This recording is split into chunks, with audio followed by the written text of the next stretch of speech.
We actually subscribe to Dr. Omar's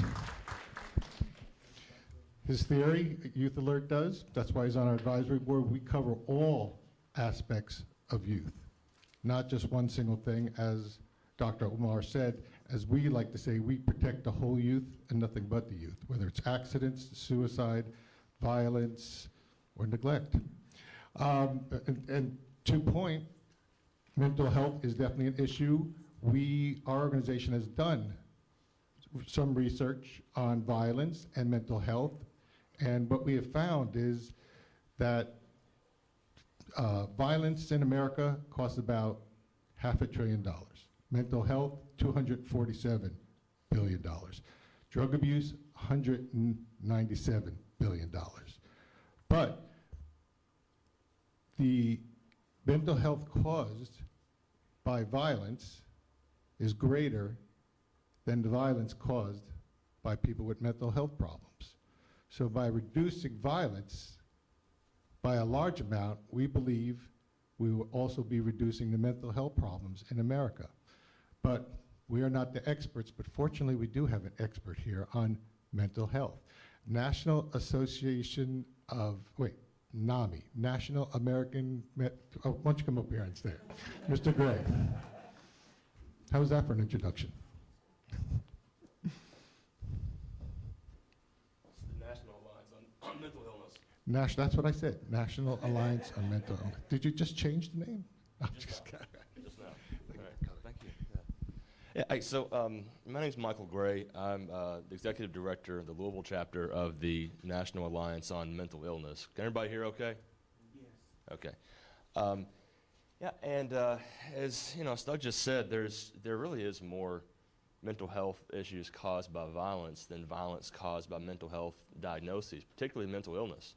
And to kind of piggyback on some of what Dr. Omar just said, it's not sexy to talk about mental health.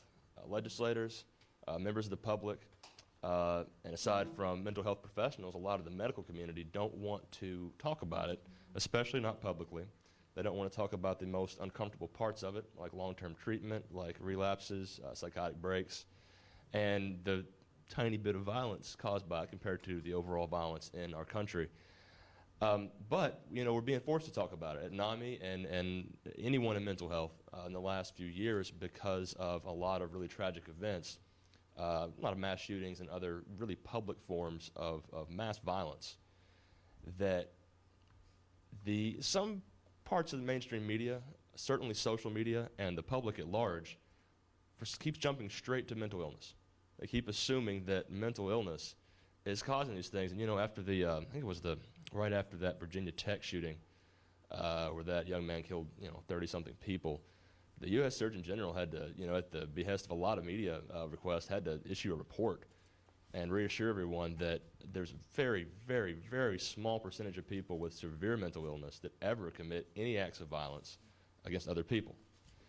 But again, we've been forced to talk about it, so we dig a little bit deeper at NAMI, and a lot of great universities are doing some reports right now that are, indicating that when there is violence committed by people with severe mental illness, and by that I mean a severe and persistent illness, something that is so powerful that it impacts your life, your ability to work, go to school, pay your bills, interact with your family, have friends, and but people with those illnesses who do commit violence against others tends to be those that are not complying with a medical treatment or don't have any course of medical treatment, and people who suffer from dual diagnosis, and that's key. Dual diagnosis is when you have both a severe mental illness and a substance abuse diagnosis. Why would people with a mental illness be abusing drugs and alcohol? The answer is simple. They're self-medicating. They're doing that because their treatment plan isn't working or they don't have a treatment plan. But why don't they have treatment plans? 1 in 4 people in this country are affected by mental illness at some point. 1 in 17 people have a severe and persistent mental illness. That's the big ones, the ones you hear about in the media. That's schizophrenia, bipolar, and severe and persistent depression and anxiety. And the rare case you hear about an act of violence committed by someone with a severe mental illness, it's one of those. It's almost always one of those disorders. And the important thing to remember about that is that the 1 out of 17 people, everybody here, whether you know it or not, you know somebody with a severe mental illness. Mm-hmm. They may not have been diagnosed yet, and if so, they may not have told you, but you know somebody. Mm-hmm. And they're not getting treatment, and they're self-medicating because they're afraid to talk about it. They're afraid to tell their friends and families. They're afraid to tell their doctors.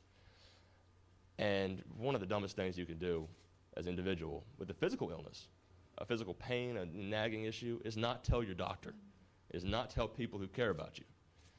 But with mental health, that is extremely common. Part of NAMI's mission is to eradicate the stigma. It's a tall order, but to eradicate the stigma against mental illness. And the only way we're going to get people and families seeking treatment for themselves and their loved ones is to talk about it, to not be afraid to at least go to your family and at least go to your doctor and tell them when you have some kind of mental health concern.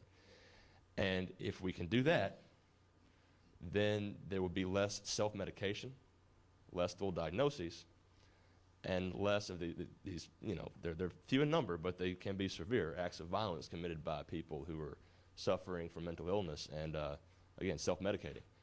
Now, while that is an issue that keeps recurring in popular media again and again, something that's much more prevalent than violence committed by the mentally ill is violence committed against the mentally ill. Dr. Omar spoke earlier about, this bullying is a type of violence, of course. Harassment can be a type of violence. I don't know if any of you are following the story with Jonathan Martin, the man who quit playing for the Miami Dolphins a few weeks ago. And this bullying issue report came out this week.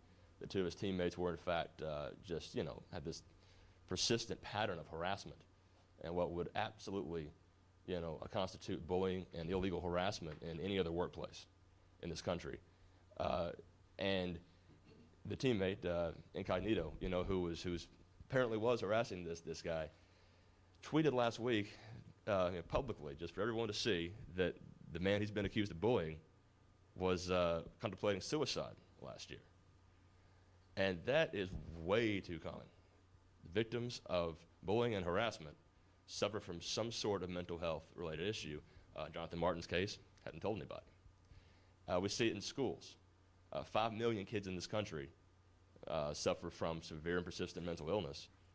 And and because their parents either ignore the symptoms or don't want to talk about it, their parents don't tell their physicians, you end up with lots of bullying and harassment in the schools that leads to two things: either physical violence against that child, or that child committing physical violence, lashing out because of a pattern of harassment, because they're different. Kids harass and bully each other for all sorts of differences, physical and mental, socioeconomic, racial, etc. And so, I've been with NAMI for almost a year now, and a growing concern for me is violence against the mentally ill. Talked about different forms of violence earlier. Unjustified incarceration is absolutely a form of violence. And up until very recently in this country's history, for most of this country's history and most world history, we have just taken people with severe mental illness and thrown them into facilities that were pretty much prisons. We may have called them something else, but they were incarcerated. They could not leave. They could not get help even when they specifically asked for it. And again, as everyone's been saying today, prevention is the only thing resembling a cure with mental illness, as with a lot of forms of violence. And the only mode of prevention in this community, in this state, in this country that I know has any chance of working is just breaking down the barrier of the stigma against mental health related diagnoses, and especially mental illness, and getting everybody to talk about it. Everyone. We got to educate ourselves, for people who have the illnesses themselves and for their families. And if we're not willing to talk about it to somebody close to you, and hopefully someday to the public, then we have no chance of preventing these two types of violence related to mental illness. I feel, one of my goals in NAMI Louisville is to get this community to where saying, something like, I have bipolar, my mother has schizophrenia. You say that in the same breath, you'd say, I have diabetes, my mother has a broken leg. Because mental illnesses are brain disorders. They're involuntary. They can be triggered by life events, but they're caused by brain chemistry. And if you have that predisposition, you just have a mental illness, just like you just have diabetes. you just have cancer. And there are warning signs, there are ways to treat it, but just like with breast cancer, if you don't look for the signs, and if you don't have it treated as soon as you see any signs, then you have no chance of survival. Just like cancer, there's no cure, but there are forms of treatment that can work if you open yourself up to them.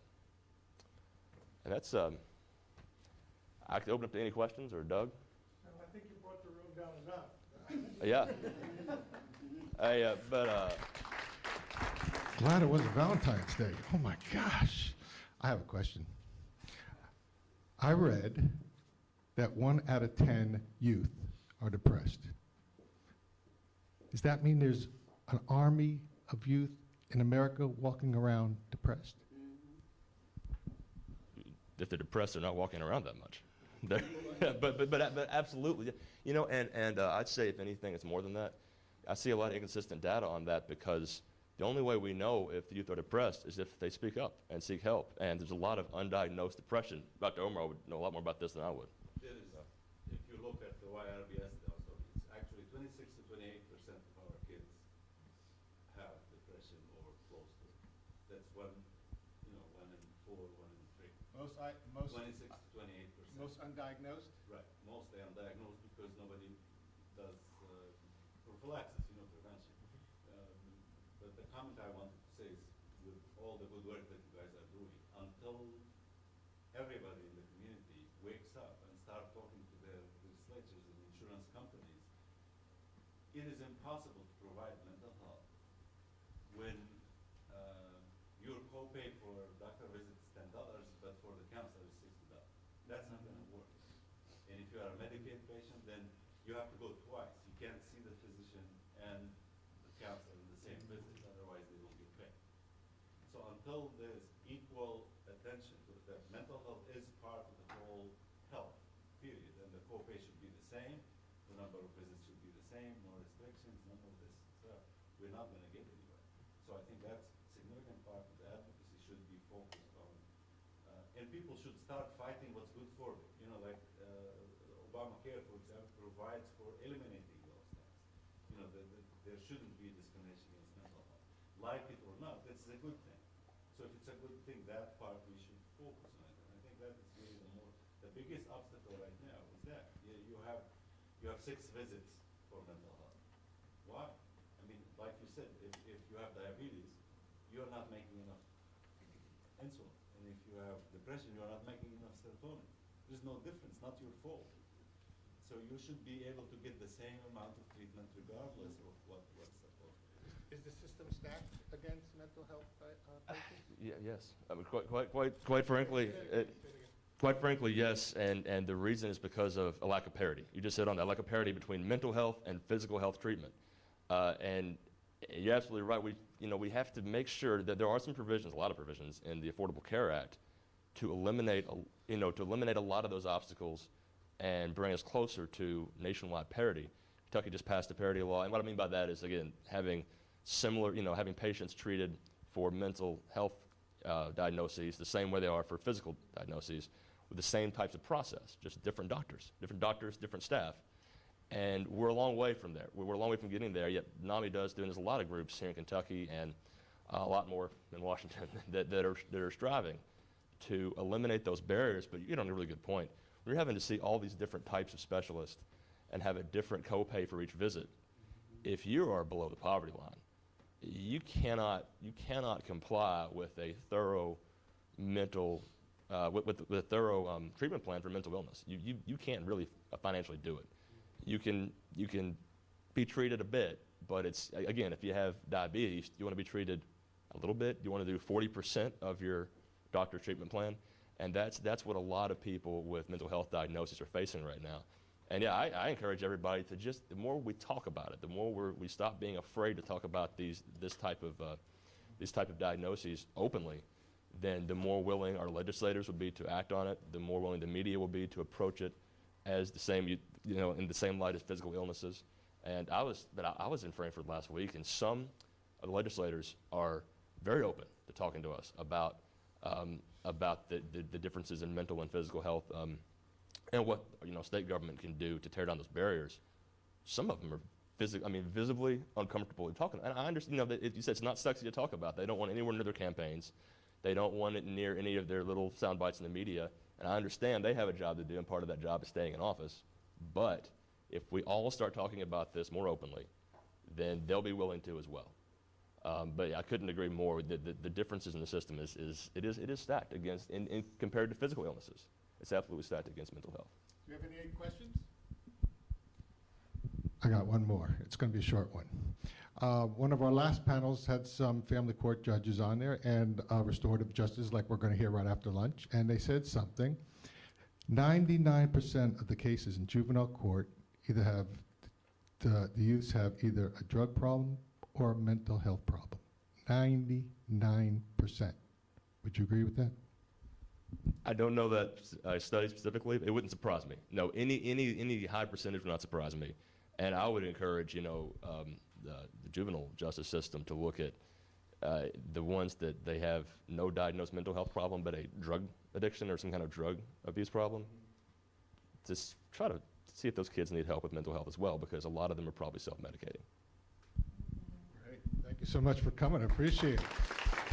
We're going to take a short break from Youth Alert. Yeah, we have some pizza from Little Caesars. It's actually downstairs because we're not allowed to eat in here. And after that, we're going to hear from Restorative Justice and a lot more great people. So let's take a 15-minute pizza break if that's okay. Thanks.